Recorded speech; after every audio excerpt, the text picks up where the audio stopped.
Hey, good morning and welcome to Leave With Love. So it is 6:29. So and then I made this video. I started just talking about my life. I'm like, wait, I didn't even talk about the courthouse. And then I'm here and I'm like, oh, I'm gonna talk about the courthouse. I'm gonna talk about what had happened right in the courthouse.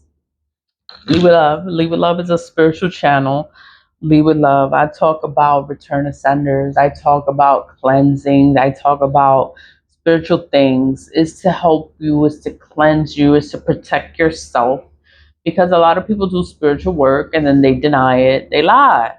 They lie and they act like they don't do nothing and everybody's doing it. And then it's like you'll never know. It's everyone is lying. So all you can do is just protect yourself. Protect yourself. Protect your spirit. Know your mind. Know when somebody is fucking with your mind. You know, it's crazy. It's just crazy out here. Cleanse it. Cleanse it. What was it? I was on the beach yesterday. I was like, I had a good day. I didn't want to come home and start talking about this courthouse, the mess, the hot mess in this courthouse. I was just like, oh my God. I'm looking all red, sun kissed. I had a good day. It was a good, peaceful day. And I got in the water. So I had a good day. I'm gonna just talk about like the courthouse, like how I started in the courthouse. And like, how the fuck you got into the courthouse? And I'm from the Bronx. And how the hell you got into the courthouse? You don't know nobody.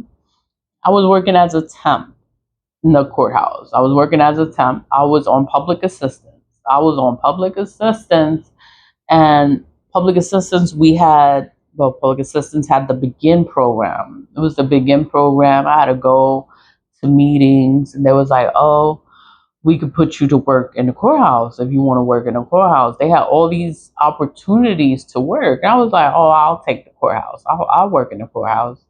But I'm working in the courthouse, but it's for my welfare check because I was I left my husband. Like we were not getting we weren't together. It was like we wasn't getting along. I was married. Ugh. I was married to him, but he was always lying, cheating.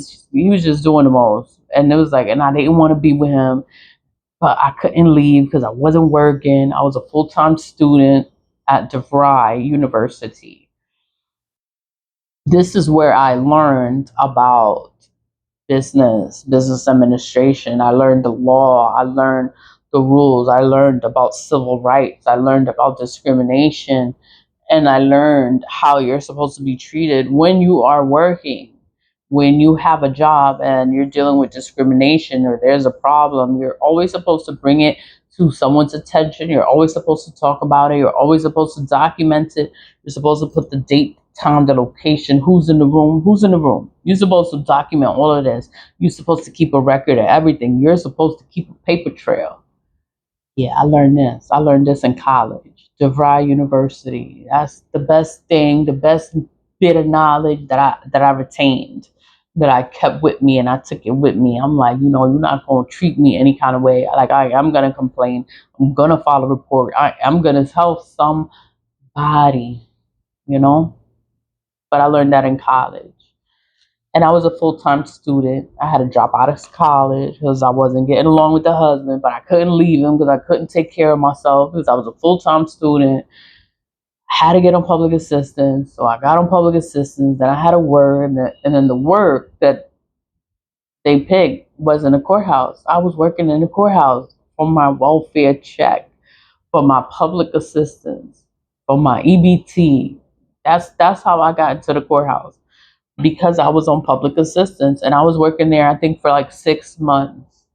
But I had to dress the part. I had to look professional. I had to look the part. I always did paperwork. I was always doing paperwork. When I started with Kay Amer.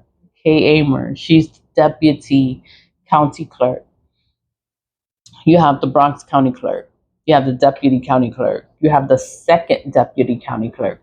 Like, you have a whole bunch of people that are there also. So decisions isn't made by one person, it's made by a group, a team. of people.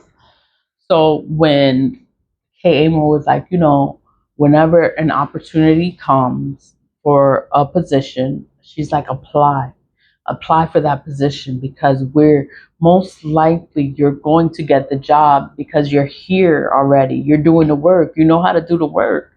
We most likely are going to hire you. So he's like, whenever a position comes up, apply, you know? I was like, okay. Like, and I always did my job. I was working on the jury room, the jury department, room 313, qualifying the jurors, processing their paperwork, postponing them for another date, or, letting them go to court. Like, you're going to be in court or whatever. But it was mostly for postponements or people that don't serve. You would file judgments against them.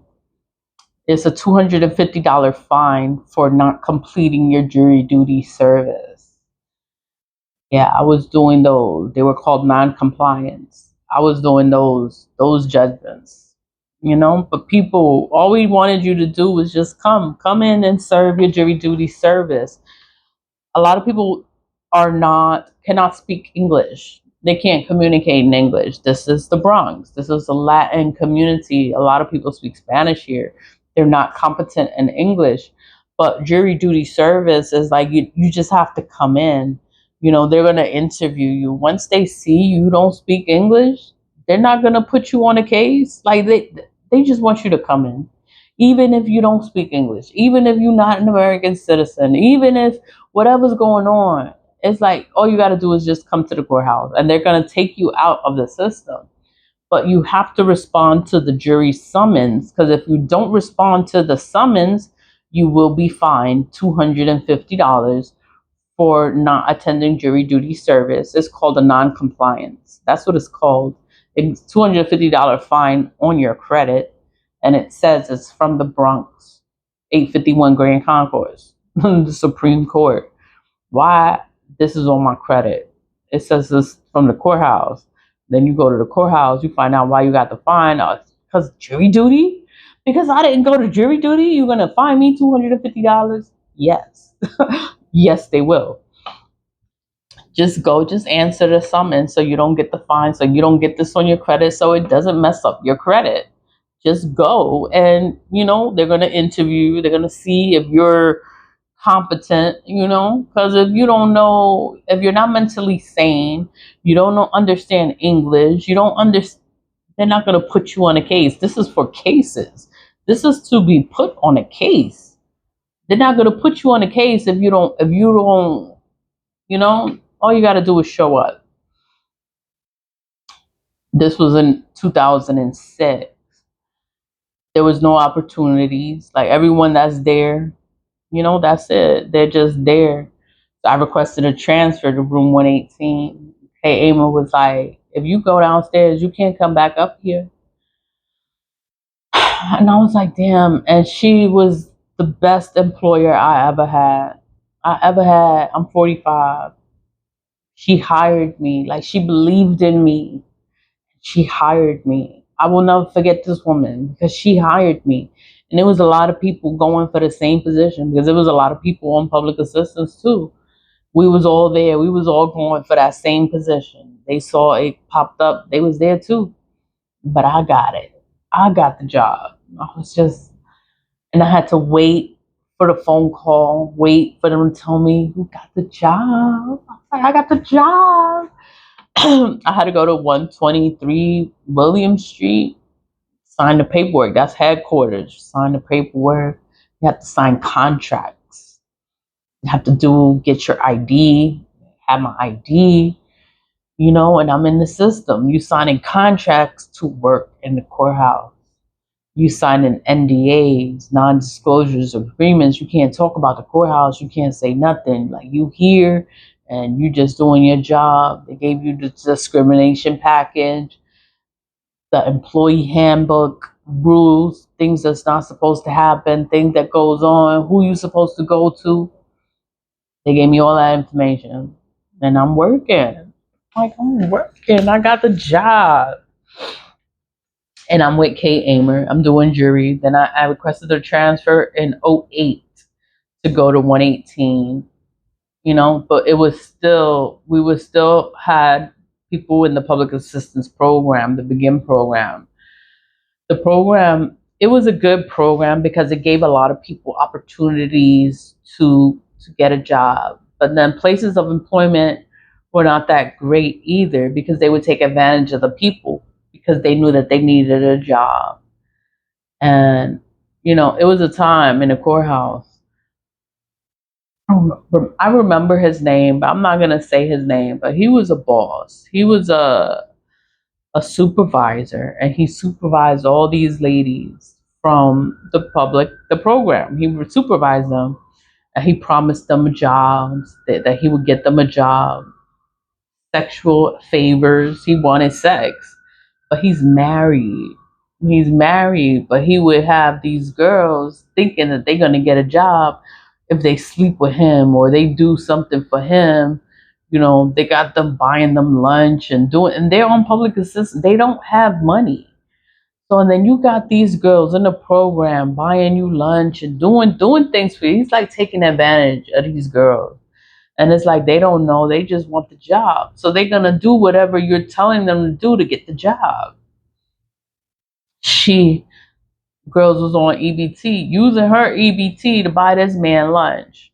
I'm like, what? Like this is what's going on. He was fired. Ultimately, he was fired. I think he was. No, I know. No, he was fired. He was getting sexual advances from the girl. The girl was giving him head. He called his wife, or his wife called him, and he forgot to hang up the phone, right? And this girl is giving him head, and the wife heard him getting head on the phone. She heard everything. She recorded it on the phone, like on her phone. She recorded it, the whole everything. They're divorced now. She divorced him after that. She took everything from him, and I think he was forced to resign. Like he was forced to resign, but he has a lot of secrets against Teresa Torres. Like he has a lot of secrets against her. I say her name because I have an issue with Teresa Torres. I have an issue because of the way I was treated, the discrimination. It's like the hate, it's the sabotage, it's the harassing, it's stalking to the point where she would get other people to watch me, and then they go back and tell her, watch me. Whenever I go to human resources is calling her like, oh, I was just in the office, oh, I just put in papers to go on vacation, or oh, I just did this, or oh, I just did that. And then she would know what the hell I'm doing, you know and it's like, it's supposed to be between human resources, it's supposed to be confidential information, but whatever is said to human resources is shared with Teresa Torres, and then she tells everybody. The entire office is going to know. They're going to know what the hell is happening, because nothing is a secret. Once the supervisor know, once human resources know, Teresa Torres know. Once she knows, everybody knows, because she don't know how to keep anything confidential. It's crazy. So it's like whenever I wanted to do something, she would know. Whenever I am doing something, she would know. And I couldn't understand it. And I'm like, oh, it's because whoever's in human resources is her minion, and they're going to her and telling her everything. They had spies in the office. Everybody's watching me. Why the fuck everybody watching me? And then they going back and they telling her. And I'm like, why are they doing this? Everybody was doing this. I ate alone for 15 years. It's like, I didn't hang out with people because everyone has their own clique. Everybody wants to, they do that shit. They start talking the lies. That's spell work. When they sit there and they just talking and chatting and doing, that's spell work. Whatever. I just stay away. Everybody's doing the spell work, and then they think that you don't know. That's how I learned about putting someone in the freezer, because they would talk about it. They would do that to each other. They'll put your name in the freezer, put it in a Ziploc bag and throw you in the freezer. And I'm like, what? What's that for? Oh, to slow them down, to slow them down. Or, oh, I got her in the freezer. Or, oh, I got this in the freezer. I'm like, what? But that's what they would do to slow each other down. So that's why they never progress. Nobody ever moved forward, because they all doing work on each other. They all doing black magic to each other, but they think it's normal. They think it's okay. That's why their life is falling apart. But this is people that's already there. They're already in the job. And I'm just like, wow, everybody's like doing work. Everybody's doing spiritual work. You can't prove spiritual work. You can't prove it. It just happens. Your life is slowed down. Things are happening. You don't understand why. It's because somebody put you in a jar. Somebody threw you in a freezer. Somebody's doing something to your spirit. Once they know your name, they can do whatever they want. That's the whole thing. And this is a job. This is a job. And it's like everybody does black magic. And then it's like, but I can't prove black magic. You can't prove it. There's no way you can prove black magic. Death spells cause permanent endings. You know, you want somebody dead. You want something to stop. You don't want them to move forward. So you're doing a death spell to cause permanent endings in their life. Whoever's doing a death spell dies, but whoever they're close to will die. You know, if they don't die, like they're doing the work, whoever they're close to dies. A lot of people died in that courthouse, but a lot of people were close to Teresa Torres. They just died. I'm like, oh my God, like this person died, another person died. Like a lot of people died because they want to be friends with this woman. Oh, she's such a good person. She's like, this bitch is evil. But everybody want to be her friend because she's the boss. And I'm like, she is evil. She's doing stuff to people, but I can't prove that. Can't prove that, you know, because spiritual things, it's a knowing. You're either gonna know this shit or you're not gonna know it. You're not gonna believe. You're not gonna be aware. You know, you can say, "Oh, you don't believe in none of this stuff," but it still works on you. It's gonna work on you faster because you don't believe in none of this stuff. You don't understand why things are happening to you. Things are happening because somebody's doing something. You know, everybody does this work all over the world. Everybody does work. And it's crazy. It's not crazy. It's just that you can't prove it. You can't prove spiritual things. You can't prove the spiritual work. I can't prove spiritual work is being done in the courthouse. I can't prove it. But I can prove the sabotage. I can prove the breaking confidentiality. I can prove the negligence, the what is that word? What's that word? When you start hiring people, that nepotism is proof of that. Sabotage, harassment, racism, bullying, blacklisting. I could prove all of that, but I can't prove the magic. You know, everyone is her minion. Everyone is eager to tell this woman what the hell is going on and what you are doing, micromanaging me. Just it was just the worst experience ever. And I was like, happy to have my name, 4 years for that. I was just happy to leave. I requested to go back to 313. I spoke to Kay Amer. I was like, please let me come back upstairs. And she's like, she don't never let nobody come back up here. But she let me come back upstairs. And I'm working with her. And I was just so happy to work back upstairs. I'm like, you know, this is where I started. And I was just happy to be with Amer, with Kay Amer, because she hired me. Like, she was always fair to me. But here come Teresa Torres, like, you in charge of 118. That's your office. But here she goes to room 313 telling Kay Amer what to do with me, or that I can't do this and I can't do that. And, you know, she's trying to control what the hell I'm doing. I'm like, yo, I can't get away from this bitch. And then it doesn't matter what I say, it doesn't matter who I say it to, nobody will help me. Nobody will put this woman in check. Nobody's going to do anything. Everybody's afraid of her because she's playing in black magic. Everyone is afraid of her because they don't know what she's going to do to them. So they're going to do whatever she says out of fear. And I'm like, I hate this fucking job. I really hate this fucking job. And I just quit. I was like, you know what? I resign. I formally resign. Oh, you can't, like, I can't leave. I can't take medical leave. I can't this and I can't that. I was like, you know what? I quit. I quit. Oh, you can't quit because you have time. You have to let your time be at zero so that the courthouse doesn't owe you money.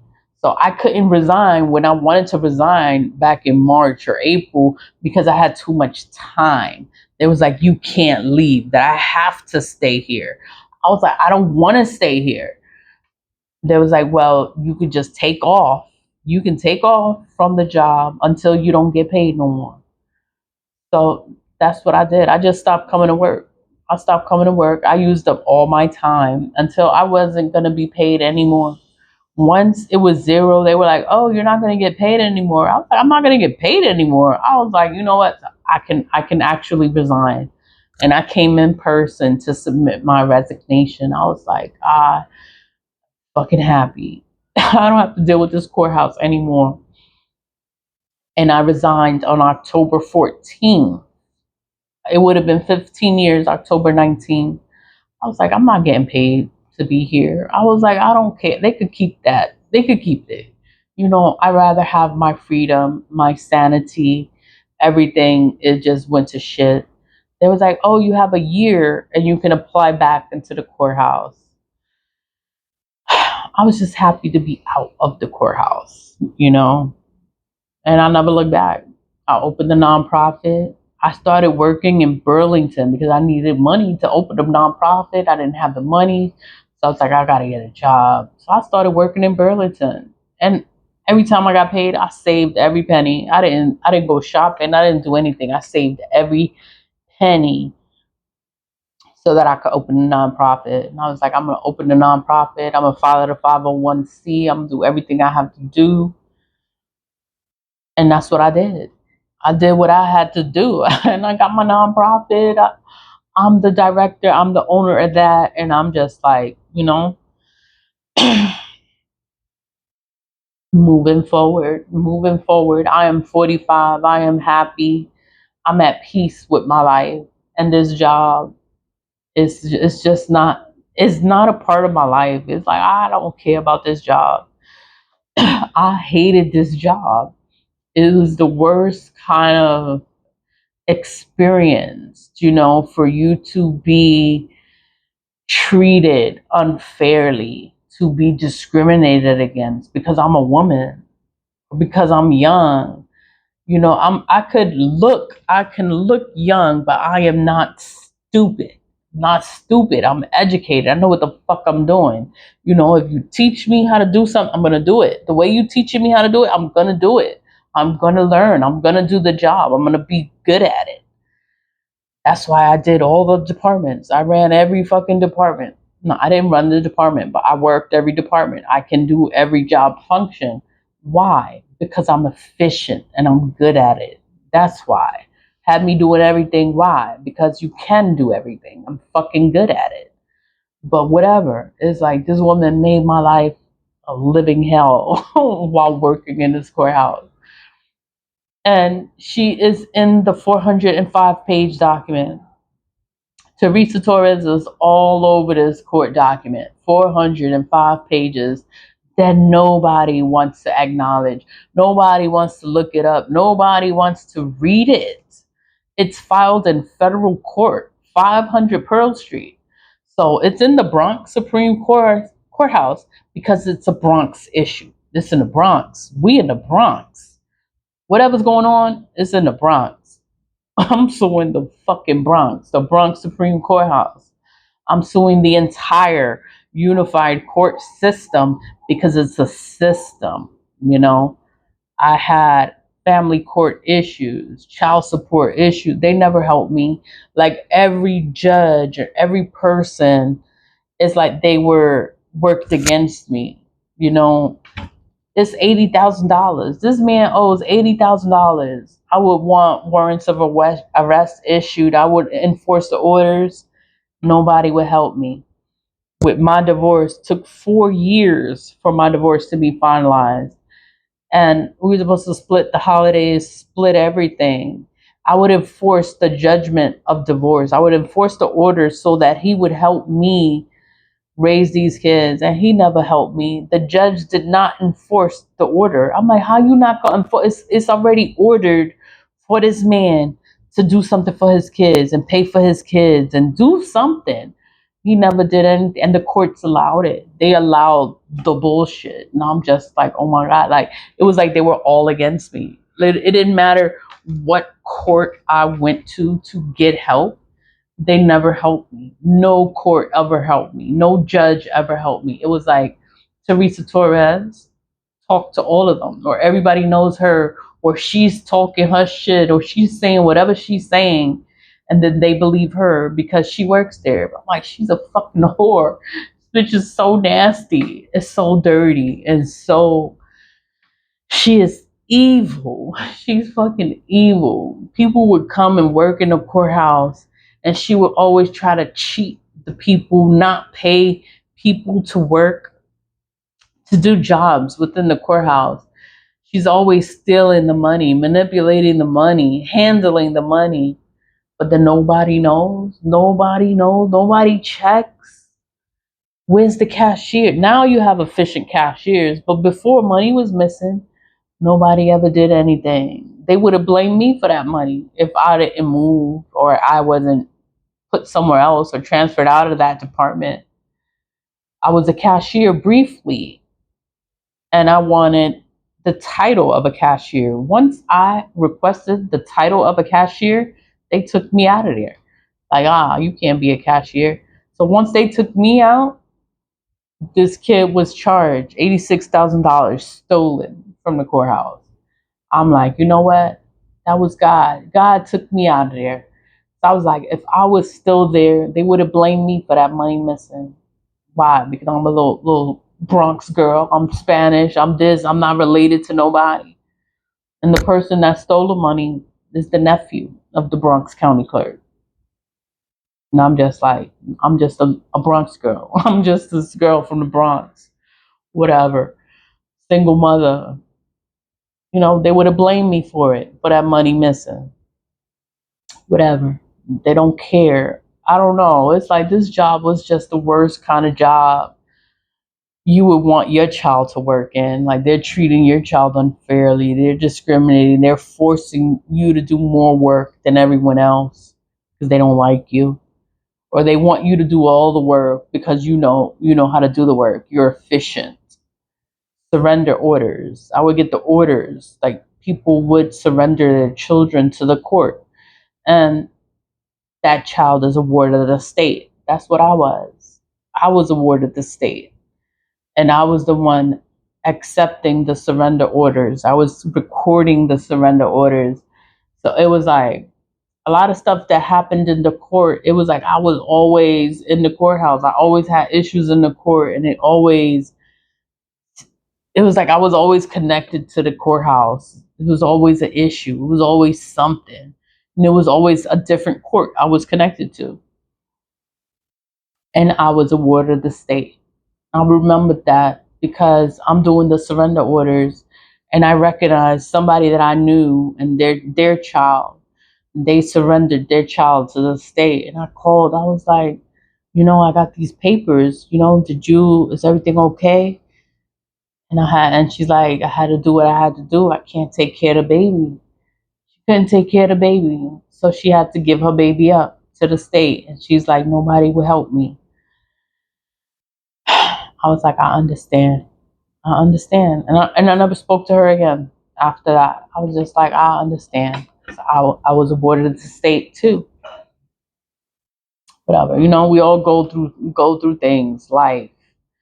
And the courthouse just has so many secrets. so many secrets, so many injustices, so many things that are not right.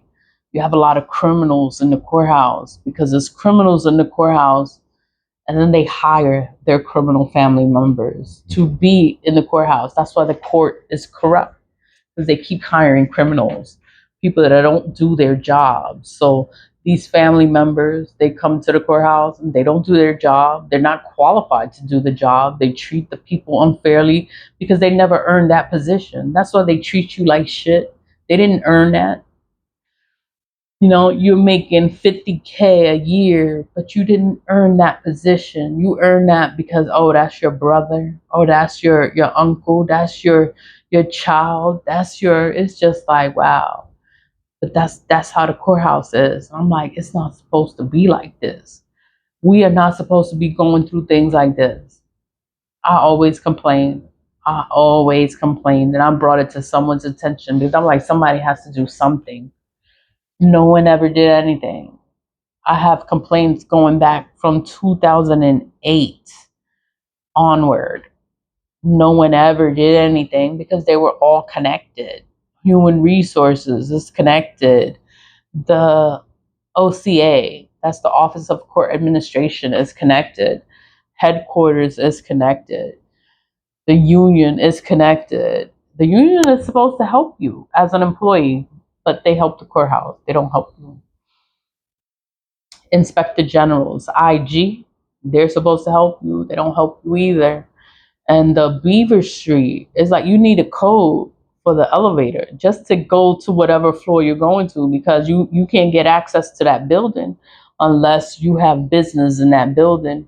And I remember it's like it it looks like the Gringotts, like the bank. I don't know. It's a Harry Potter thing. I don't know. You got to be into Harry Potter. Like I was into Harry Potter, and it was like the Gringotts, and then all the Gremlins. But they was in charge of the money. They was in charge of the important things and documents, and they were. And the whole building is corrupt because all the papers that I filed went to them directly. I went to them. I know their names. I have their direct contacts. None of them helped me, and I'm just like, wow. Like this courthouse is just corrupt. Like everyone is corrupt. Whoever's in there, whoever got their job, they got their job because they're related to someone. They didn't earn it. They're not qualified to do that job. And it's just like, oh my God, like this is what I'm working with. Like these people, they don't have the mental capacity to do the work. They don't understand. They can't communicate. They're fucking dumb. And I had to act like I didn't have any friends in the courthouse. I ate alone. I didn't want to hang out with none of them because they all they all doing something, and I don't want to be a part of none of that. I was like, I'd rather be by myself, eat by myself, go to lunch by myself, do what I gotta do by myself. I don't want to be attached to none of them. They all do their own thing. They all have their own clique. They all talk about everyone else. They all do spiritual work on each other. That's how I heard about the putting you in the freezer, putting you in a jar, putting you in. I'm like, what? And they're doing black magic. I don't even think they know that they're doing black magic. They're doing death spells. They're doing all kind of curses, poverty spells on each other so that they can all struggle. So they all there and they all struggling because they all in the freezer. They got everybody in the freezer. And I'm just like, oh my God, like these people, they don't know what they're doing. Like everybody is doing the work to cause harm onto another person, but there's consequences to the work. But they're just doing it because it seems so simple. Oh, just put it in the freezer, or just put it in a jar, shake jar, and and that's how. I'm like, wow. So they sit here and they consciously plan and plot against another person, against a coworker, against. I'm just like, I don't want to be here. I don't want to be here. I was, I'm just so glad I left. And I'm talking about it now. The only reason I'm talking about it now is because they're not acknowledging the court case. The index number is 1024-2024. And it's like, it's so many things in that court document. It's so many incidences. There's so many things that happened. And it's in the court file. And nobody wants to acknowledge the file. Nobody wants to read it. Fucking read. You know, it has emails. It has it has pictures. It has everything. Everything is in that document. You know, but I know the courthouse. They'll probably try to sabotage the document, or they'll probably try to delete the file so that no one can see it, because there's a lot of incriminating evidence in the file. It's gonna just make you look bad. She was a whore, dirty whore. Like, she sleep with everybody, everybody. It's like, and then you're supposed to respect a whore. I gotta respect this woman. I was like, I can't stand this dirty woman. The way she talked, the way she, it's like, I just can't believe this bitch is the boss. I can't believe it. But whatever, it's because you done slept with somebody to give you power. I'm just not doing that. I'm not doing that. I'd rather work for myself. I'd rather work in Burlington than be around people like this. But, you know, we all different. Everybody need a job. Everybody needs to do something to take care of themselves. And I would just thank God I got my place. I got my place. I got my place. This is my place. My name is on the lease. This is mine. You know, nobody can take it from me because it's mine. I worked for it. I did it. I applied and I got it. You know, my nonprofit, I did that. I worked hard. I didn't tell nobody. I was opening a nonprofit. I did everything by myself. By myself. I'm the director. I'm the owner. I'm the head. I'm the boss. You know, I have the treasurer and other people there. This my son and my daughter. I was like, I don't want nobody working with me. I don't want nobody working with me. So they could try to sabotage me and ruin me. I already know. I already know this shit. It's like, ugh, I'm just glad to move forward. Lead with Love Inc. is a nonprofit organization established in New York City. It's been established since 2022. And I'm a content creator. I just create content. I create content for YouTube. I share it on TikTok. I share it on other platforms, but it's just to bring awareness to ancestor money, bring awareness to doing return of senders to return the negative energies back to wherever they're coming from. People do spiritual work. It's a lot of spiritual work and people doing it. Can't prove it.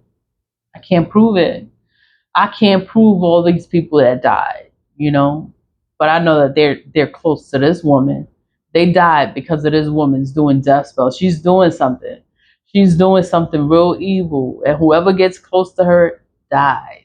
Whoever she cares for dies. Whoever cares for her dies because she's doing something. I don't know what the hell she's doing, but she's doing something. That's why they're dying like that.